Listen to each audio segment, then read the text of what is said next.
मृत्युंजय. लेखक शिवाजी सावंत. भाग 49. सर्वत्र शांतता पसरली. नुसती मत्स्ययंत्राची घरघर तेवढं स्पष्टपणे ऐकू येऊ लागली. तलावातील पाण्यात त्याचं प्रतिबिंब गरगरू लागलं. ते अवजड शिवधनुष्य पाहून त्याला स्पर्श करण्यासाठी प्रथम तर कोणीच येऊ धजेना. सगळेच जण एकमेकांकडे टकमक पाहू लागले. शेवटी विशाल छातीचा आणि नावाप्रमाणे दृढ शरीराचा राजा दृढध्वना उठला. अभिमानानं सर्व मंडपभर दृष्टी फेकत त्यानं उत्तरीय सावरीत शिवधनुष्याला हात लावला. सर्व प्रेक्षकांनी डोळे ताणले, पण दृढधन्वाचे डोळे पांढरे झाले. तरीही त्याला ते प्रचंड शिवधनुष्य नुसतं तसूभरी उचलता आलं नाही. लज्जित होऊन त्यानं आपली मान खाली घातली आणि तो क्षणात तेथून पराभूत म्हणून परतला. मंडपात एक क्षणभरी न थांबता तो मानी राजा सरळ बाहेर निघून गेला. त्याच्यानंतर मेघसंधी, मणिमान, दंडधार, सुषेण, रोचमान, बृहद्बल, सत्यद्रुत व भोज असे अनेक राजे क्रमाक्रमाने आले, पण त्यांपैकी एकालाही ते शिवधनुष्य वर उचलता आलं नाही. शेवटी चेदिराज शिशुपाल उठला. त्यानं दातोट खात कसं बसं ते धनुष्य उचललं, पण प्रत्यंच लावून लक्षवेधासाठी पक्का पवित्रा घेणं काही त्याला साधलं नाही. कसा बसा त्यानं एकच बाण सोडला, पण तो माशाच्या डोळ्यावर बसला नाही. सर्वांच्या उंचावलेल्या अपेक्षा कोसळल्या. त्याच्यानंतर पांडवांचा मामा, राजमाता म्हणविणाऱ्या माद्रीचा सख्खा भाऊ, मद्र देशाचा राजा शल्यपूड झाला, पण तोही कसाबसा 2 बाण फेकू शकला. त्याच्यानंतर सिंध देशाचा राजा जयद्रथ उठला. मोठ्या प्रयासानं शिवधनुष्य उचलून त्यानं 3 बाण फेकले, पण एकही लक्षात घुसू शकला नाही. सगळीकडे उत्सुकता, भय, सहानुभूती या विविध भावनांना धारण करणारी शांतता पसरली होती. स्वयंवराला सुरुवात होऊन 1 घटका झाली होती, पण तरीही ते मत्स्ययंत्र सर्वांना वाकुले दाखवीत उन्मत्तपणानं तसंच गरगर मंडलं घेत होतं. मी सहज म्हणून मध्ये श्रीकृष्णाकडे पाहिलं. आसनाच्या उजव्या हाताच्या बैठकीवर त्यानं आपलं कोपर टेकलं होतं.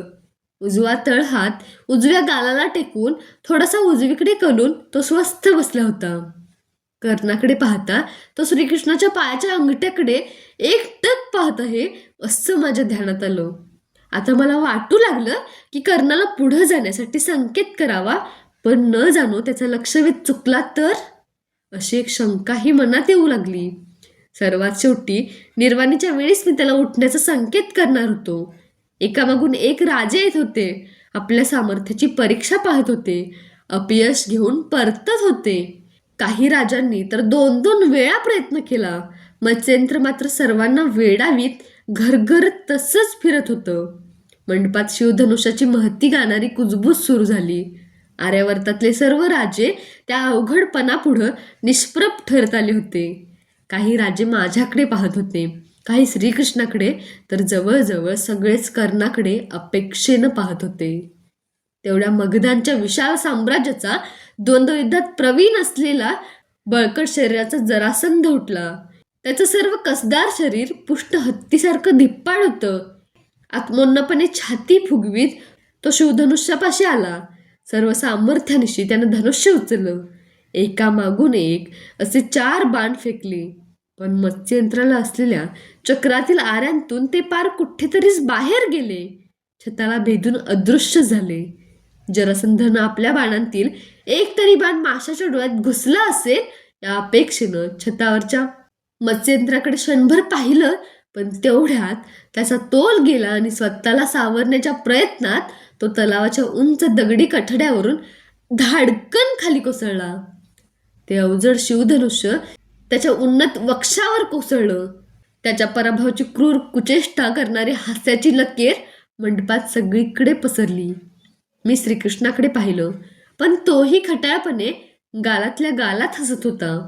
पण क्षणार्धात ते दृश्य पालटलं. जरासंध त्या प्रचंड धनुष्याच्या असहाय्य भाराखाली प्राणांतिक तडफडू लागला. हात पाय झाडून स्वतःची सुटका करण्यासाठी केविलवाने धडपड करू लागला. त्याच्या मुखातून रक्ताची एक चिळकांडी उंच उडाली. शिवधनुष्य रक्तानं माखलं. एका मानिक क्षत्रियाची ती केविलवानी धडपड काही केल्या माझ्यानं पाहवली नाही. मी स्पर्धेत भाग घ्यायचा नाही, असं ठरविलं होतं, पण तेही मी क्षणात विसरलो. श्रीकृष्णाच्या तटस्थपणाची तिडी म्हणून त्याच्यावर एक जळजळीत दृष्टिक्षेप टाकत आसनावरून ताडकन उठलो. तरीही कर्ण वेड्यासारखा त्या काळ्याच्या पायांकडेच पाहत होता. श्रीकृष्णाला भेटून आल्यापासून तो असा का वागत होता तेच मला समजत नव्हतं. कृष्णानं त्याचा तेजोभंग केला होता की काय? मी कर्णाच्या सहाय्याची वाट न पाहता उठलो. तलावाजवळ आलो. आकाशाकडे दृष्टी खेळलेला प्रचंड जरासंध माझ्याकडे जणू प्राणाची भीकच मागत होता. मगधांच्या समर्थ राज्याचा तो पराक्रमी राजा मृत्यूचं रूप घेऊन वक्षावर कोसळलेल्या शिवधनुष्याला कुणीतरी दूर करावं म्हणून आशाळभूतपणे पाहत होता. एक विख्यात द्वंद्व योद्धा मोठ्या कष्टानं मृत्यूशी द्वंद्व खेळत होता. मी कृष्णाजवळ बसलेल्या माझ्या गुरूंकडे बलरामांकडे एक वार श्रद्धेनं पाहिलं. त्यांचे विशाल नेत्र मला आशीर्वाद देत होते. त्या तशा आणीबाणीच्या वेळीही माझ्या मनात श्रीकृष्णाची आणि बलरामांची तुलना करणारा एक चमत्कारिक विचार तरळून गेला. मला बलरामांबद्दल नितांत आदर वाटत होता, पण तेवढ्याच प्रकर्षानं किंबहुना त्याहीपेक्षा जास्त प्रभावीपणानं त्या श्रीकृष्णाचा मनस्वी तिटकारा वाटत होता. क्षणात मी पुढं झालो. तडफडून घायाळ निश्रांत झालेल्या जरासंधाच्या हातापायांची धडपड थांबली होती. त्याचं सगळं शरीरच जणू डोळे होऊन बोलत होतं. मृत्यूच्या दारात जीव किती असहाय्य असतो. तो स्वतःची प्रतिष्ठा, आत्माभिमान काही काही जाणीत नसतो. तो केवळ याचना करीत असतो जगण्याची, जीवनाची. देशोदेशींचे अनेक राजे नरयज्ञासाठी आपल्या राजनगरात गिरिव्रजात कारावासात कोणणारा जरासंध शिवधनुष्यानं अडकून ठेवला होता. खाली वाकून मी एका हातानंच ते शिवधनुष्य उचललं. सगळ्या मंडपात टाळ्यांचा प्रचंड कडकडाट झाला. फासे पारध्यांनी लावलेल्या सापळ्यात अडकलेली शेपटी सुटताच एखाद्या वनराजानं गर्जना करीत सुटकेची उंच उडी मारावी तसा जरासंध वक्षावरचं धनुष्य दूर होताच ताडकन वर उसळला आणि हात उंचावीत मोठ्यानं ओरडला. त्यानं मला कडकडून मिठी मारली. सर्व लोकांना वाटलं की मी द्रौपदीसाठी स्वयंवरात भाग घेण्यासाठी ते शिवधनुष्य उचललं होतं. कुणीतरी माझ्या नावाचा जयघोष केला. मला तर तेथून माघार घेणं शक्य नव्हतं. ते धनुष्य मी सहज उचललं याचं अनेक लोकांना आश्चर्य वाटलं, पण केवळ माझे गुरु बलरामांखेरीज कुणालाही माहीत नव्हतं की मी गदेच्या शाळेत भीमाशी सातत्यानं 6 घटका गदा खेळलो होतो. दंडाचा तो सरावच मला यावेळी उपयोगी पडला होता. माझे दंड हत्तीच्या पायांसारखे भक्कम झाले होते. धनुष्य हातात पेलीत मी सर्व मंडपभर एकदा गरगर दृष्टी फिरविली आणि तलावाकाठी गेलो. काठावर उभा राहून सहज एकदा द्रौपदीवर दृष्टी टाकली. ती डोळ्यात प्राण आणून माझ्याकडेच पाहत होती. माझ्यातील कुरुकुलाच्या अभिमानाचा लसलसता कोंब तरारून उठला. ही सुगंधाची कुपी सर्वांना समक्ष कवेत मारूनच आज हस्तिनापूर गाठायचं असा निर्धार करून मी कुंडातल्या पाण्यावर शांतपणे दृष्टी खेळविली. मत्स्ययंत्राचं प्रतिबिंब पाण्यात स्पष्ट पडलं होतं.